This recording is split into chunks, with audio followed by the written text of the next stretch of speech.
होगा अगर हमारी सारी एनर्जी इस पे लगेगी। तो मेरे लिए तो ये बहुत परेशान कौन और तकलीफ बात है। शहजाद हमारे साथ ही रहेगा। शाहजाद आपकी तरफ आते हैं, ये बताइएगा, बैरिस्टर अली जफर अब से कुछ देर पहले गुफ्तगू कर रहे थे, उनका ये कहना था कि आमिरों ने माजी में सियासी जमातों पर पाबंदी लगाई, और अगर हम अपने जो बदतरीन मुखालिफिन हैं, सियासी मुखालिफिन, उनके बारे में भी ये तसव्वुर नहीं कर सकते या ये नहीं कह सकते कि वो मुल्क दुश्मन सरगर्मियों में मुलव्वस हैं या दुश्मन मुल्क के साथ मिलकर काम कर रहे हैं और उनके खिलाफ पाबंदी की बात की जाए, तो किस तरह हुकूमती इत्तेहाद अपने जमहूरी क्रेडेंशियल्स को नुकसान पहुंचाएगा इस तरह का फैसला करके? मुसलसल पहुंचा रहा है और मजीद पहुंचाएगा, इसमें तो कोई शक ही नहीं है। और अहम बात यह है कि इस पर अमल कर नहीं पाएगा।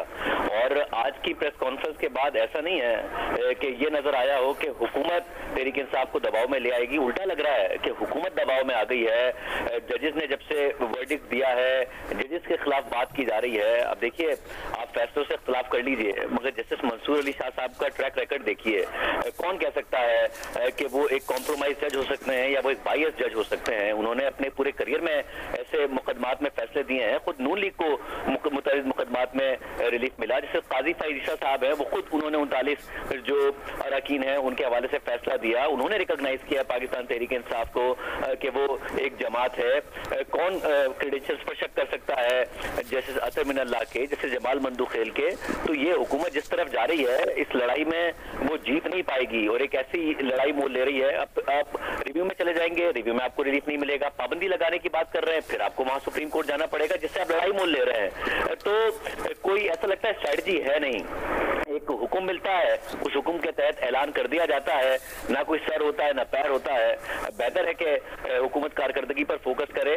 और सही कह रहे हैं इकबाल कि ऐसे वक्त में तो हम चाहते हैं कि हमें नजर आए कि हमारी रियासत का और हुकूमत का एक ही फोकस है कि इस मुल्क को मुआशी मसाइल से और दहशतगर्दी के मसाइल से कैसे निकालना है। मगर जब हुकूमत का फोकस हमें एक सियासी जमात पर पाबंदी की सूरत में नजर आ रहा हो, ये हमें नजर आ रहा हो कि फोकस ये है कि सनम जावेद अगर उन्हें रिहाई मिल गई है तो उन्हें वापस जेल में कैसे डालना है, अगर वो निकल गई हैं अदालत से रिहाई लेकर घर पर तो घर से वापस गिरफ्तार कैसे करना है। अगर हमने एफआईए को इसलिए हरकत में रखा हुआ है और फिर जाहिर है एफआईए को हरकत में रखने वाले इदारों खुद हरकत में आए हुए हैं, उनका सारा का सारा माइंड इस तरफ है, तो फिर भाई मुल्क कैसे चलेगा?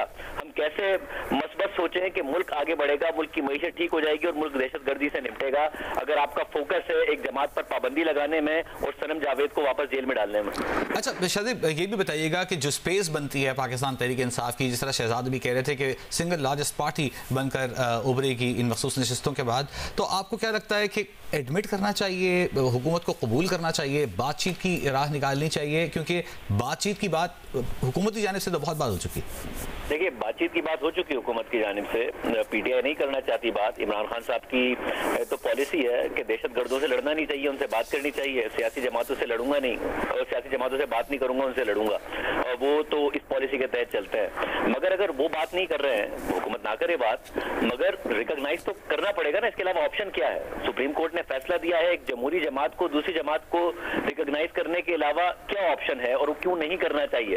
अगर आपके जमहूरी क्रेडेंशियल्स हैं जो कि नून लीग ने बहुत ज्यादा हद तक खो दिए हैं इख्तिदार में रहने के लिए, इख्तिदार में आने के लिए, जिस किस्म के वो इकदाम कर रहे हैं, आईएसआई को फोन टैपिंग का राइट देने से लेकर पंजाब में इजहार राय पर कानून साजियां जो मरीम नवाज साहबा ने की, तो उसके बाद आप और ज्यादा क्रेडेंशियल्स खोएंगे और कल खुद पछताएंगे। अगर इस तरीके से सियासी जमातों पर पाबंदियां लगने लगी, उससे पहले के भी स्टेप्स ले लें कि अगर सिंबल लिया गया, सिंबल एक तो सिंबल वाला जजमेंट एक अच्छा जजमेंट नहीं था, एक बुरा जजमेंट था, एक ऐसा जजमेंट था जिसमें तहरीक इंसाफ के साथ ज्यादती हुई।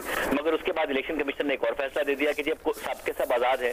अब सुप्रीम कोर्ट कह रही है कि हमारे अपने फैसले की गलत इंटरप्रिटेशन की है इलेक्शन कमीशन ऑफ पाकिस्तान ने, तो हुकूमत को तकलीफ हो रही है कि नहीं जी जजेस ने ये फैसला कैसे दे दिया, जो कि 13 में से 11 जजेस ने फैसला दिया है कि सियासी जमात है और पार्लिमानी जमात है।